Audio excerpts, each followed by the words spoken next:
Go na. Isang magandang umaga po sa lahat. Salamat sa Diyos sa panibagong pag-asa, sa bagong buhay na muli ibinalik niya sa bawat sa atin. Nakakagalak po sa pagkakataong ito na patuloy niya tayong sinasamahan sa lahat ng pagkakataon sa buhay natin. Salamat po sa Panginoon sa malayang paghahayag ng ating damdamin, sa pribileyo na tayo ay makasamba sa umagang ito. Sama-sama po tayo sumamba sa ating Diyos sa pamagitan ng pagbubulay ng Kanyang salita sa ikararangal ng Kanyang pangalan. Samahan niyo po ako sa ilang minuto sa karangalan ng ating Diyos. Magsimula po tayo sa pananalangin. Manalangin po tayo. Amang nasa langit, Diyos na may likha ng langit at lupa, sa pangalan mo po, Panginoong Hesus, salamat. Maraming pong salamat sa bagong buhay na ipinagkatiwala mo sa amin, na taglay ang aming kalakasan, ang aming kalusugan, at patuloy na kami, Panginoon, ay makasasamba at paintulutan mo, O Diyos, mabigyan ka namin ng karangalan sa umagang ito sa pagbubulay ng iyong salita. Maraming pong salamat, dakilang Diyos. Ang patuloy namin dalangin, samahan mo kami. Turuan mo kaming lahat, dakilang Diyos. Sa lahat ng nanonood ng live stream na ito, samahan mo kaming lahat. Nananampalataya kami, ikaw ang aming Diyos na magtuturo sa amin ng iyong mga salita. Salamat po, Panginoon Diyos. Salamat. Ikaw ang mangangasiwa sa amin. Sa lahat ng manunood, makikinig ng aming pagbubulay, pagpapalay mo ang bawat isa sa kaluwalhatian ng iyong pangalan. Maraming pong salamat sa kabila ng napakarami pong positive sa coronavirus. Taglay namin, Panginoon, ang buhay kalakasan na kaloob mo sa bawat isa sa amin. Maraming pong salamat sa pangalan mo po, Panginoong Kristo. Sa iyo ang papurit, pagsamba't pagwalhati. Amen. Amen. Muli, isang magandang umaga po sa lahat. Tayo po ay magpapatuloy. Ang talata na ating pag-aaralan ay ayon po sa sulat ni Propeta Isaiah. Marami nakakaalam ng talatang ito, pero ito po ang binigay ng Diyos sa atin upang ating pagbulay-bulayan. Sa Isaiah 41, sa verse 8 hanggang 14. Verse 10 lamang po ang aking babasahin at tayo magpapatuloy. Ang sabi po ng banal na kasulatan, Isaiah 41 sa verse 10, Ako'y sa iyo, huwag kang matakot. Ako ang iyong Diyos, hindi ka dapat mangamba. Palalakasin kita, tutulungan, iingatan at ililigtas. Ito'y kapahayagan na deklarasyon ng ating Diyos ng kanyang pagmamalasakit sa bawat isa. Purihin po ang salita ng Diyos. Sa ating pong kalagayan sa ngayon, talagang ramdam po ang bigat ng buhay. Hindi dahil sa walang pera o kung sa anumang kalagayan sa buhay, talagang ramdam na ramdam po. Madali naman po makagawa ng paraan at maraming magagawang paraan para kumita, lalo na yung mga nawalan ng trabaho. Talagang bigat at ramdam yung kalagayan sa panahon ngayon. At lumabas ngayon ang napakaraming paraan ng mga Pilipino upang kumita sa maayos na paraan. Merong ilang nakikita tayong hindi maganda, pero lumabas ang talento ng mga Pilipino para kumita ng maayos. At kung papansinin niyo po ang kapaligiran natin, hindi lamang po tayong nahihirapan ng nabibigatan, marami na pong negosyante ang nag-declare ng bankruptcy. 3 months, wala pong income, nagbabayad. At bigat na bigat din po sila at lahat po ng sektor dito po sa ating bansa ay nahihirapan. At walang hindi po apektado ng pandemic na ito. Anumang society ang kinaaniban ng tao. apektado po ang marami. Tayong lahat. Sabi ng iba, talagang mahirap ang buhay. Pero lagi po natin tandaan, ang sabi ng banal na kasulatan sa Aklat ng mga Awit, 103 verse 19, si Yahweh ang nagtayo ng trono sa kalangitan. Mula doon, siya'y nilikha ang maghahari ng walang hanggan. Ibig po sabihin, God is in control sa kalagayan nagaganap sa atin. Sa kabila nito ay nararanasan pa rin natin yung lubos na pagkalinga ng Diyos. Sa ganitong kalagayan sa mundo, ay hayag pa rin sa buhay natin yung pag-ibig ng Diyos sa bawat isa sa atin. Kahit anong sektor ng society ng mundo, hayag pa rin ang pagkalinga ng Diyos. At naniniwala po ako, kasama tayo dito, sa deklarasyon ng Diyos sa bawat isa sa atin. Pag binasa po natin ang aklat ng Isaiah, ang chapter 40 po, bago mag 41, pag binasa po yung verse 1 na yan, pinakikita yung kapahayagan ng pag-asa na binibigay ng Diyos. Bagamat ito'y tinutukoy sa bansang Israel, sa kasaysayan po ng Biblia, ang bawat tao ay pwede maging bahagi sa bayan ng Diyos. Ang bahagi ng pamilya ng Israel sa pamagitan ng pananampalataya sa panahon ng Kristo. Pero dito po sa sumusunod ng talata, pinakikita rito yung declaration ng Diyos ng wisdom, yung karunungan, dyan po sa 40. Pagdating po sa chapter 41, pinakikita po rito yung kanyang love. Sa lahat, depende po kung paano tayo tutugon. Ibig pong sabihin, ang pag-uusapan po natin sa umagang ito, ang tema po na aking pong nilagay, na ating pagbubulay-bulayan. At ramdam ko po ito, kaya ito po ibigay sa akin ng Diyos. God compassion, ang ating pong topic sa umagang ito. God compassion. Compassion means showing sympathy and concern. Ito po yung pagpapahayag ng yung sympathy at pagmamalasakit o pagmamalasakit. At yan po yung binigay ng Diyos sa atin sa pagpapakita at pagpapadama ng Diyos sa bawat sa atin. Sa kabila na tayong lahat, aminin natin o hindi, matigas ang ulo. Yung pagiging pasaway upang tayo ay makabalik sa Kanya. Ang chapter 41 po ay encouragement ng God sa bawat sa atin. Titingnan po natin kung paano ipinakita, ipinadama ng Diyos yung pagmamalasakit niya sa bawat sa atin. Yung compassion ng God sa bawat isa sa atin.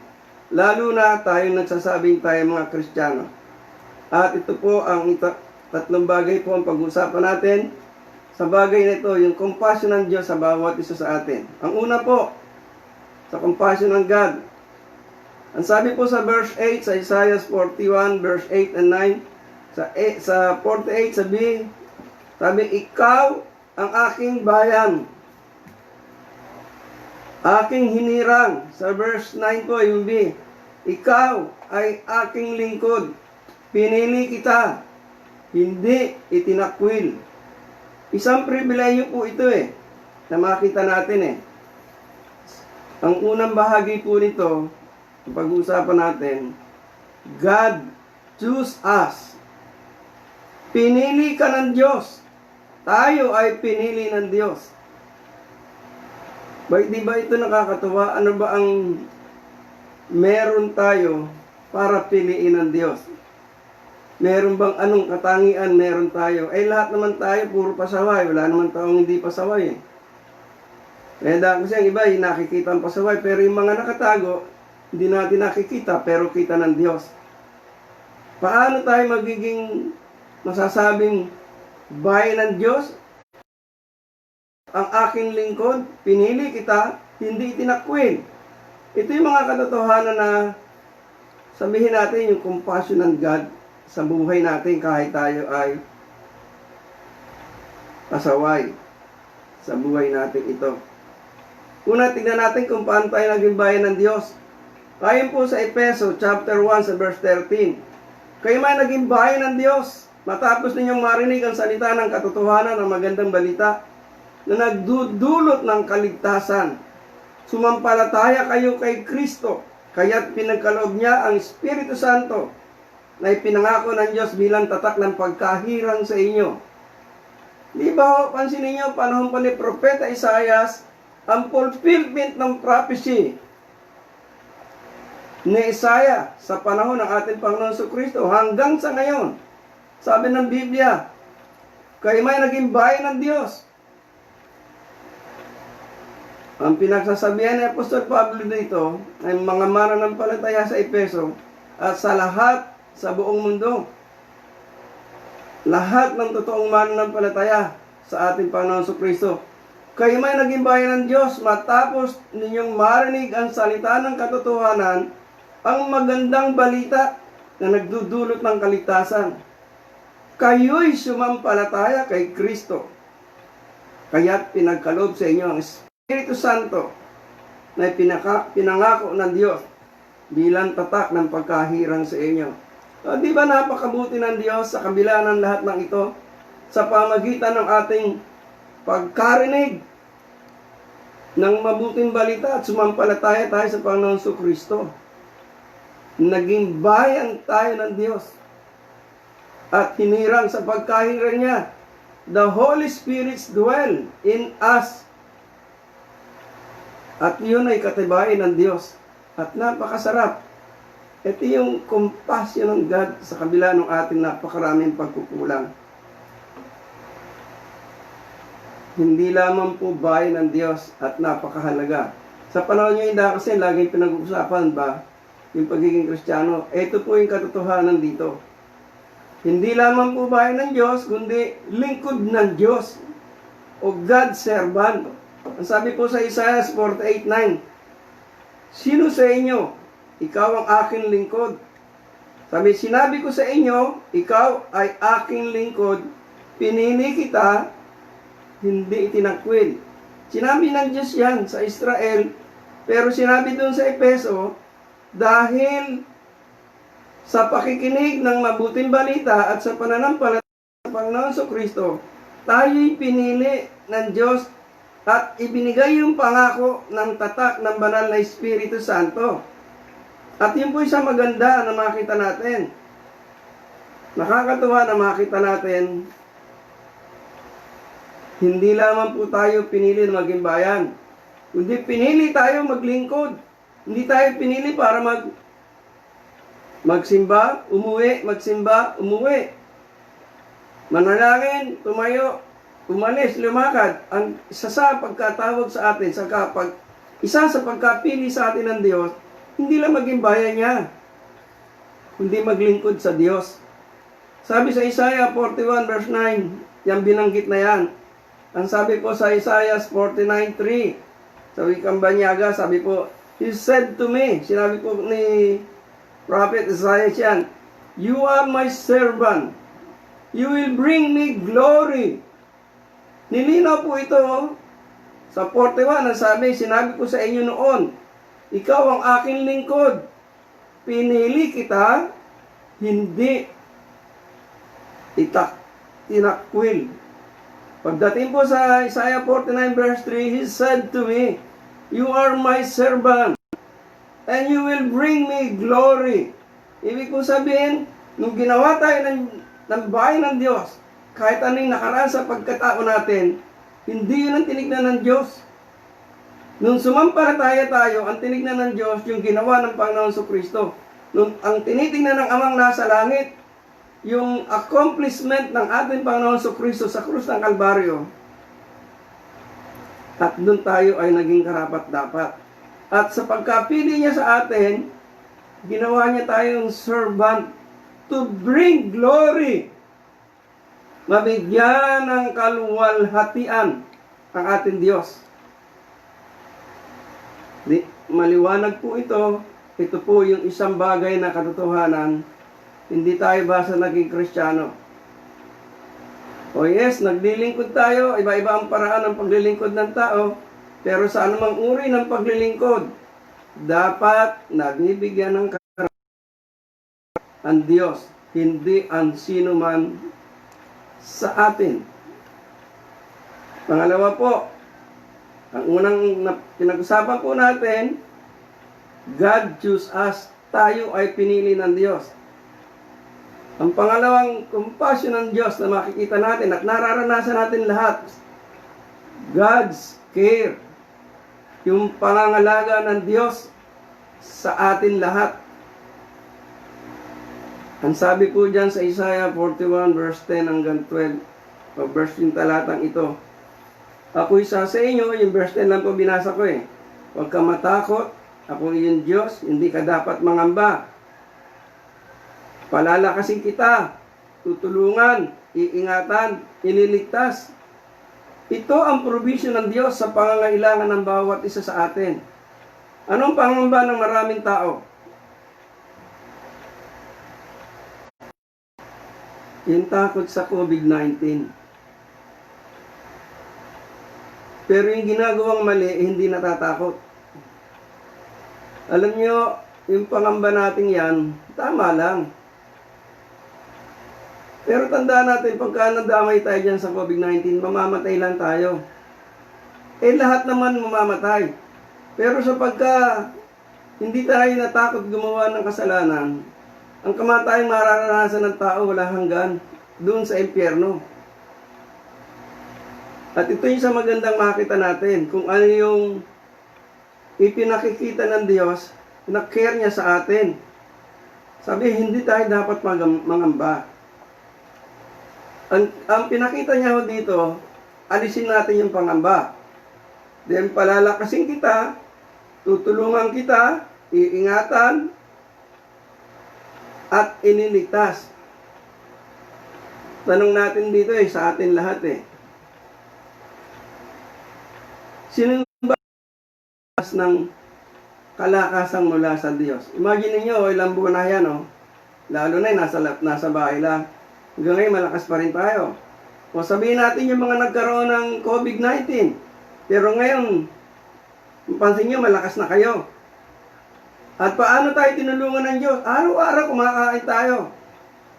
Miski na yung mga nagkasakit, araw-araw, yung provision ng Diyos, hindi natin maunawan. Yung pag-iingat niya, nandun pa rin. Yung pagliligtas niya. At ito yung napakahalagang provision niya sa bawat isa sa atin. Sinulat ko po isa-isa. At simple lang naman ito Yung ating health. Sabi ko nga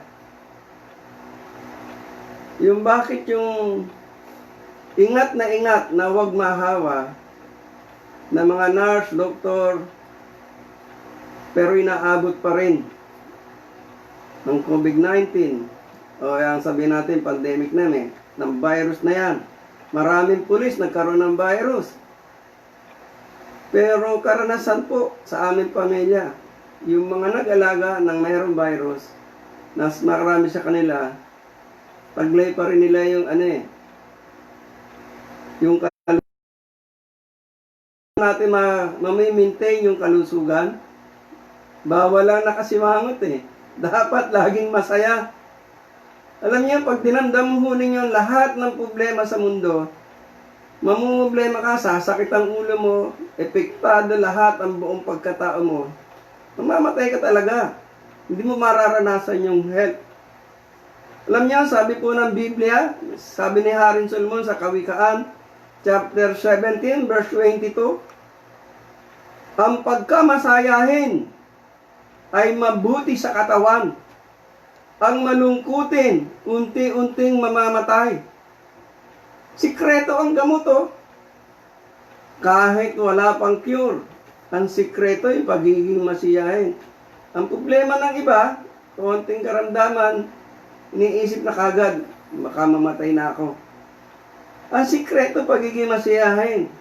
Sabi ka ba niya, a happy heart is a medicine. At yan ang magandang makita sa atin. Yung kalusugan, ang talagang care ng God sa bawat isa.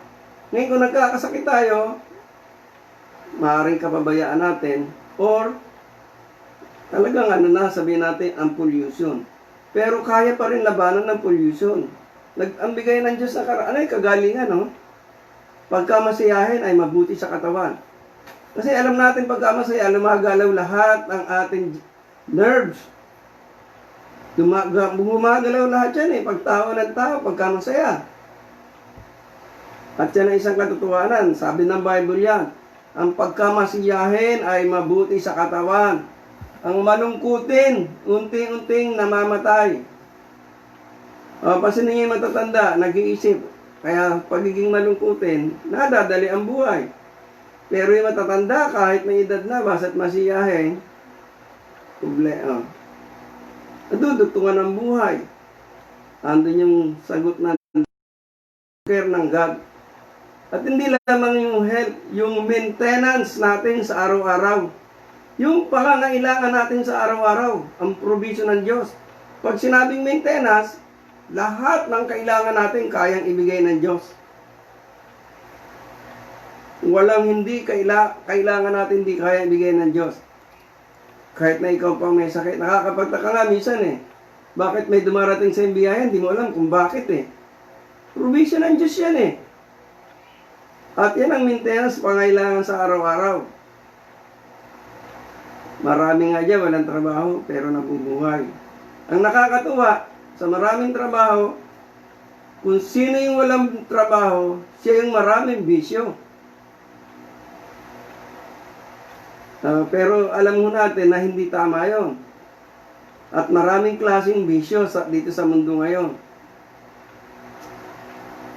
At yan ang isang tignan natin.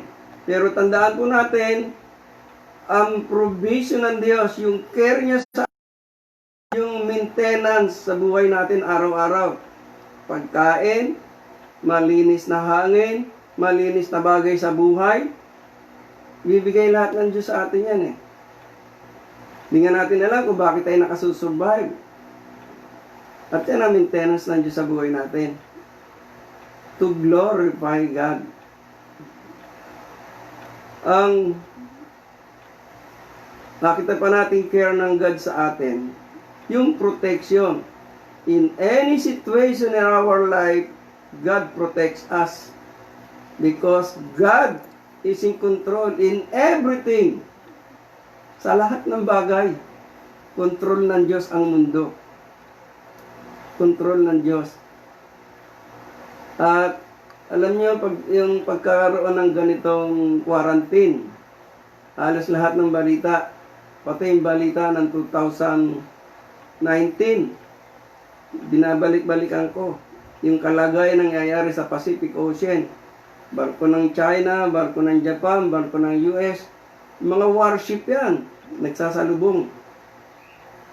At napapanood ko yan, sabi ko nga, talagang control ng Diyos kasi magsalubong yung parehong warship. At dumating dito yung 7th Fleet ng US. At lumalabas din yung warship ng China. At napakaganda na makita natin yung protection ng Diyos. God is in control. This world. Yan ang protection ng Diyos. Alam, napakasarap isipin sa buhay natin. Sabi ng banal na kasulatan sa Psalms 32 verse 7, For you are my hiding place. You protect me from trouble. Dapat lang, ganun talaga tayo. Alam ko, hindi ko alam kung lahat alam niya yung kantang You are my hiding place. Nung araw pa yung kanta na yan as mga 1976, 77, 80, yung ganyan ang kanta na yan You are my hiding place. Sana ganun lang ang gawin natin Siya ang maging kublihan natin. Ang Diyos.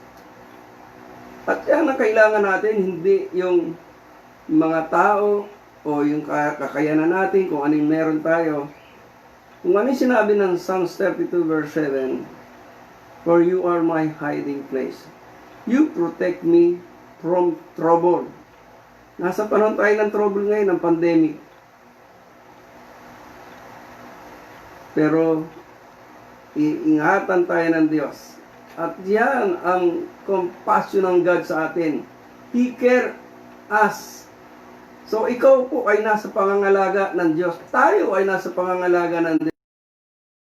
Alisin po natin yung pangamba at yung takot sa buhay. At naniniwala po ako, ikaw at ako ay sasamahan ng Diyos. Dahil sa ikaw, ako, tayo, nasa pangangalaga ng Diyos. Ay katong bagay sa verse 13 at 14, Psalms, sa aklat po ng Isaiah, chapter 41, verse 13 at 14, ang sabi ng Biblia, ako si Yahweh na iyong Diyos, ang magpapakalakas sa iyo. Ako ang nagsasabi, huwag kang matakot, tutulungan ko kayo. Sinabi pa ni Yahweh, Israel, mahina ka man at maliit, huwag kang matakot, sapagkat tutulungan kita. Ako ang iyong tagapagligtas, ang banal ng Israel. Ito po magandang hindi lamang po tayo yung concern ng God sa atin, yung sabihin natin, akala natin pag sinabi natin compassion ganun lang. Ang compassion ng God sa atin para maranasan, nagbigay siya sa atin ng ikatlong bagay. Maranasan yung kabuuan ng compassion ng God sa atin. Yung pangatlo, yung God charge us. Pag sinabing charge, yung legal definition nito, God's demand, God instruction to impose our responsibility. Ulitin ko po, God charge ang pangatlong pag-uusapan natin. Pag sinabing charge, sa legal definition po nito, demand, instruction, to enforce. It is a responsibility. Ano yung charge na binigay sa atin dito? Ako si Yahweh na inyong Diyos, na magpalakas kayo, o magpapalakas sa inyo. Ako ang nagsabi sa inyo, huwag kayong matakot. Ito yung charge ng Diyos, tutulungan ko kayo. Sinabi pa ni Yahweh, maliit ka man, huwag kang matakot, sapagkat tutulungan kita. Ako ang iyong tagapagligtas, ang banal ng Diyos. Ang charge ng Diyos nandito binigay sa atin Alam niyo po yung verse 10 sa umpisa pa lang, yung verse 13 at 14, ang charge niya sa atin, simple lang huwag kang matakot, tutulungan ka. Yan ang pinaka-demand ng Diyos sa atin.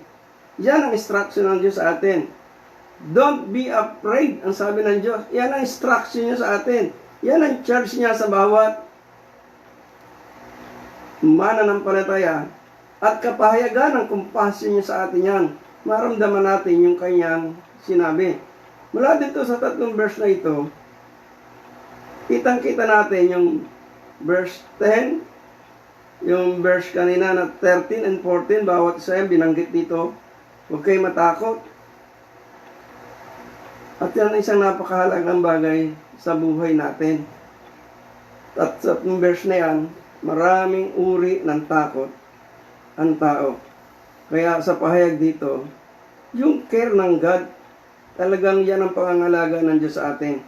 Tutulungan, iniligtas. At yan po ang kahulugan ng charge sa legal definition. Pag sinabi naman po ng charge sa science, ang meaning naman po nito to supply from negative to positive. Katulad po ng battery. Pagka nag-negative yan, discharge na yan. Kailangan i-charge mo uli. At ang Diyos, pagka na-discharge tayo, siya ang magsusupply sa atin para tayo ay ma-full charge.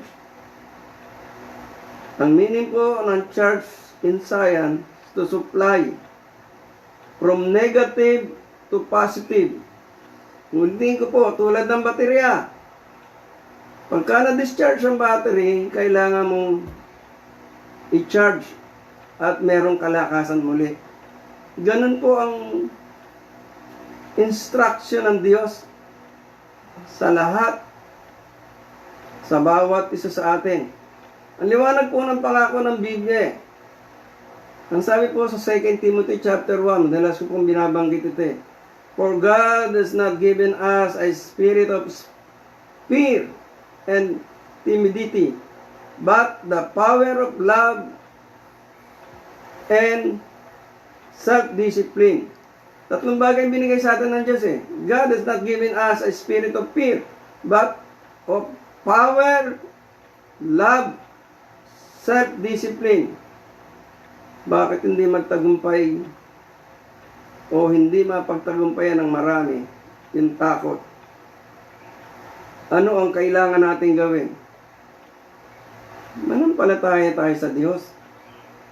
Kaya tayong iligtas, kaya tayong ingatan, kaya tayong sustentuhan ng Diyos.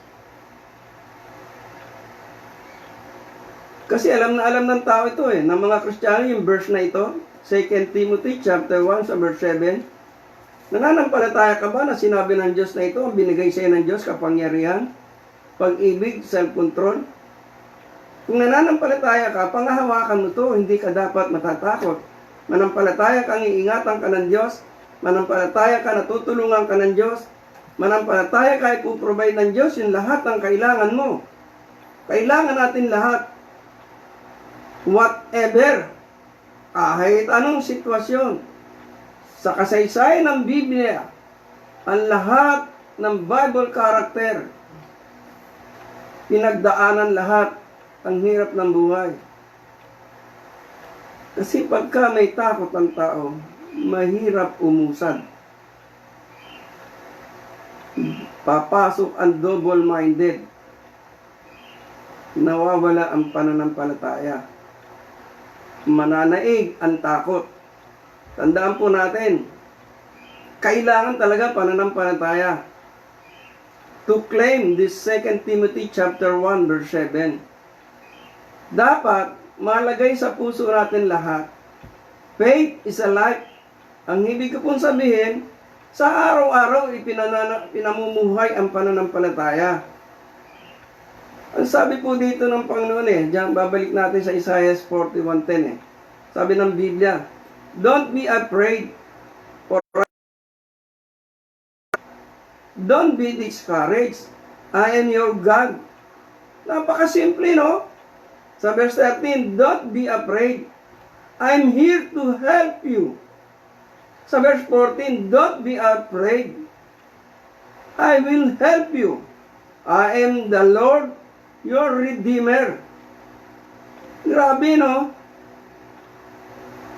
Ito yung charge ng Diyos sa atin. Manampalataya tayo. Alisin natin yung takot. God is with us to help us. At yan ay totoo. Kaya maraming tao, maraming mananampalataya hindi makausad sa ganitong sitwasyon. Sabagay, totoo ang sabi ng maraming mga pastor, yan lang ang antas ng pananampalataya niya. Hindi natin sila pwedeng sisihin. Pero kung 10 taong ka ng mananampalataya, baka hindi ka lang nagbabasa ng Biblia.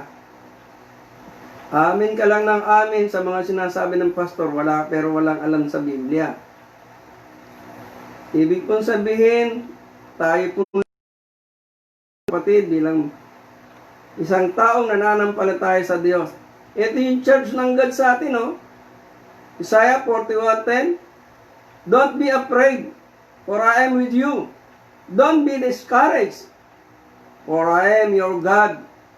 41:13, don't be afraid, I am here to help you. 41 ng Isaiah, verse 14, don't be afraid, for I will help you. I am the Lord, your Redeemer. Siya ang tutubos sa atin. Siya ang tutulong sa atin. Siya yung ating Diyos sa buhay natin ito. At ito yung tinatawag na church ng Diyos sa atin. Live in faith. At yan ang buhay dapat ng isang Kristiyano o ng isang mananampalataya. Sabi po na Romans 1:17, a righteous will live by faith. At yan ay emphasis ng God. He is with us to help us to overcome adversity in life. Pag sinabing adversity, kahirapan sa buhay. Ano sabi ng Panginoon Kristo sa John 16:33? I said, I have overcome the world. Napagtagumpayan na ng Panginoon Kristo ang mundong ito. Lahat ng hirap dinanas ng Panginoon Kristo para sa bawat isa. Kaya bilang magkakapatid, bilang isang mananampalataya, anuman yung ating reliyon, God's compassion is enough for us to live in faith. Ginawa ng Panginoong Kristo ang lahat. Maranasan natin lahat. Ang lubos na tagumpay sa buhay sa panahong ito ng pandemic. Kung pakikinggan natin lahat ang balita sa FB, sa television, sa sine, o kung saan man yung mga balita niyan na iba-ibang balita, sasakit ang ulo mo. Malilito ka. Meron ng gawang gamot, galing sa Paris, pero gawa ng ISIS. May balitang ganyan eh. Meron gawa ng gamot, gawa sa China. Delikado yan. Pero lagi tayo nag-iisip na hindi natin iniisip yung magagawa ng Diyos. Yung lubos na pagmamalasakit ng Diyos sa bawat isa sa atin. Kaya nga nabubuhay pa tayo dahil meron Diyos, hindi dahil sa merong gamot. Hindi dahil sa meron tayong pera. Kaya tayo nabubuhay, meron Diyos na nagduruktong ng buhay ng bawat isa sa atin. Hindi kung ano yung meron tayo. Marami nang mayamang namatay, sunod-sunod na. Sa amin, 3 pamilya ko, magkakasunod na matay. Pero mga may karamdaman naman sila. Isa sa Laguna, breast cancer, na dinala sa ospital, nahawa, na COVID, namatay. Yung isa, may diabetes, may sakit sa puso, inatake, dinala sa Metropolitan. Ang Metropolitan pala, grabe ang pasyente ng pandemic o ng virus na ito. Nahawa sa Metropolitan Hospital sa may Masangkay.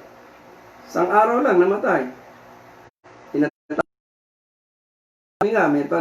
Nagka-virus pa. Sandali lang. Ang problema dahil kasi natin lahat, yung church ng Diyos, hindi natin binibigyan pansin. Binibigyan emphasis ng Bible, ng Isaiah 41, sa verse 10, verse 13, sa verse 14. Alam lang natin yung sinasabi ng Bible, pero hindi natin ina-apply. God's looking for us. Have faith in God. From our heart, God emphasis to us. He is with us. Nasa atin ang Diyos. Tayo ang kanyang bayan. Tayo ang kanyang lingkod. Hindi niya tayo pababayaan. Hindi niya tayo pababayaan. Tulad ng sabi ng Panginoon Kristo, I have overcome the world. Kahit ang kahirapan na pagtagumpayan na ng Panginoong Hesus. Sa umagang ito mga kapatid, sa bawat isa, mga kasamahan ko po sa Kaunlaran IRM, sa lahat ng nakikinig at nakarinig ang aking pong pinayag na ito na mula sa banal na kasulatan, God's compassion is for us. Ikaw, tayo, kayo ay pinili ng Diyos. Pinangangalagaan at binibigyan tayo ng Diyos sa lahat ng bagay na mayroon tayo, at kung wala pa, ibinibigay niya rin. At binigyan niya tayo ng kapangyarihan, pag-ibig, pagdisiplina sa sarili, upang ipahayag yung pananampalataya sa Kanya araw-araw, upang maparangalan ang ating Diyos sa buhay natin ito, sa atin pong pagtatapos. Tanungin natin sarili natin, sa buhay mo, nabigyan na ba ng karangalan ng Diyos sa iyong uri ng iyong pamumuhay? Doon sa binigay sa atin charge ng Diyos. Nabibigyan ba natin ng karangalan ng Diyos? Kailangan lang pong gawin natin, ipahayag natin yung pananampalataya natin sa Diyos. Kung hindi mo pa nararanasan ipahayag, ito yung pagkakataon, sabihin natin sa Diyos, tulungan mo ko, Panginoon, ang buhay kong ito, mahayag ang pananampalataya, mabigyan ka ng karangalan sa buhay kong ito. Hindi karangalang bigay ng mundo. Manalangin po tayo, salamat sa Diyos, sa kanyang compassion, pagmamalasakit, pangangalaga niya sa bawat isa sa atin. Manalangin po tayo. Aming Ama at aming Diyos ng sangkalangitan, pinupuri ka namin, sinasamba ka namin at tinuwalhati ka namin. Nagagalak po kami sa katotohanan, sa kabila sa aming karumihan, pinili mo kami. Sa pamagitan ng aming pakikinig ng mabuting balita at pagsampalataya sa aming Panginoon Kristo. Salamat, ang katibayan nito, ang tatak ng banal na Espiritu na tumatahan sa puso namin. Salamat, dakilang Diyos, bilang lingkod mo. Salamat, pinili mo kami bilang servant mo. Salamat, nagbigay ka sa amin, Panginoon, ng church na dapat namin gawin. To overcome this world, this pandemic, in any situation, in any adversity sa mundong ito, kaya namin pagtagumpayan. Dahil ikaw, Panginoon, ang aming Diyos, ikaw ang tumutulong sa amin at patuloy na tutulong. Dahil ikaw ang aming Diyos na manunubos. Salamat. Salamat po, dakilang Diyos. Lahat kami ay tutulungan mo, pangangalagaan, ang iyong pagkalinga ay mararanasan namin lahat. Maraming pong salamat sa biyaya at pagpapala mo sa amin. At inilalapit namin po sa iyo ang lahat ng mananampalataya sa buong mundo, higit sa aming bansang Pilipinas. Tulungan mo na makapamuhay ayon sa pananampalataya. Tulad ng sabi po ng iyong banal na kasulatan, a righteous will live by faith. Tulungan mo kaming makapamuhay ayon sa pananampalataya na nais mo, hindi po yung gusto namin. Pagpalain mo po ang bawat mananampalataya sa ikararangal ng iyong pangalan. Ang bawat denomination, lalo po ang aming iglesia ng IRM sa kalaganapan, samahan mo po ang aming tagapanguna, ang Bishop Nemi Martin, ang lahat ng Council of Elder, at ang lahat ng officer ng iglesia, lahat ng pastor, mga deaconess, lahat po ng missionary, lahat po ng mga elders ng bawat iglesia. Lord, ang dalangin po namin, ipadama mo ang iyong pag-ibig, ang iyong pagkalinga, ang iyong pangangalaga sa bawat isa sa ikararangal ng iyong pangalan. Inilalapit din po namin sa iyo ang bansang Pilipinas. Samahan mo po, Panginoon, ang aming Pangulo. Pagpalain mo po siya, bigyan mo siya ng karunungan, kaalaman na mula sa iyo. At matugon yung pangailangan ng aming bansa. Kinikilala po namin, ikaw ang naglagay sa kanya bilang Pangulo namin, na marapat namin siyang sundin, galangin. At samahan mo rin ang kanyang cabinet member, ang bawat senator, ang bawat congressman, governor, mayor, hanggang sa barangay. Lord, extend mo po sa kanila ang biyaya at pagpapala mo. Maranasan ang lubos na pangangasiwa mo. Extend mo rin ang biyaya at pagpapala frontliner sa mga doktor, sa nurses, sa mga pulis, sa mga sundalo, sa lahat ng barangay, sa lahat po, Panginoon, na nasa frontliner, yung protection mo, dakilang Diyos, iparanas mo po sa kanila. Amin Diyos, mahabag ka po sa aming bansa. Mahabag ka po sa aming bansa. Marami na po ang apektado ng virus na ito. Mahigit na pong 40,000 ang naapektuhan nito. At napakarami na pong namatay. Ang dalangin po namin, ang kahabagan mo ang iparanas mo po sa aming bansa. Tulad ng sabi mo sa iyong banal na kasulatan, kung ang aking bayan ay magpakumbaba, talikdan ang kasalanan, ang lahat ng kalikuan, ng kasamaan, ipapahayag mo yung kamangahamang bagay sa aming bayan. Ama, mahabag ka po sa amin. Patawarin mo kami sa lahat ng aming pagkukulang. Sa ikarangal ng iyong pangalan, patawarin mo po kami lahat at tulungan mo kami mapagtagumpay namin yung mga kasalanang hindi po namin mapagtagumpayan. Salamat po sa iyong pagpapatawad. Salamat, ihahayag mo po, Panginoon Diyos, ang pagkalinga mo sa bansang Pilipinas. Ang dalangin po namin, magpadaan ka ng napakalakas na hangin, tatangayin ang lahat ng virus na ito. Dadalhin sa kalawakan ng karagatan hanggang sa malusaw ang lahat ng ito. Salamat po. Pinagpala mo kaming lahat at patuloy na pagpapalain. Maraming pong salamat. Igagawad mo sa amin ang imbasbas at pagpapala sa ikararangal ng iyong pangalan. Maraming pong salamat. Sa pangalan ng Ama, ng Anak, ng Banal na Espiritu Santo. Amen. Amen. And Amen. Isang magandang umaga po. Purihin po ang ating Diyos.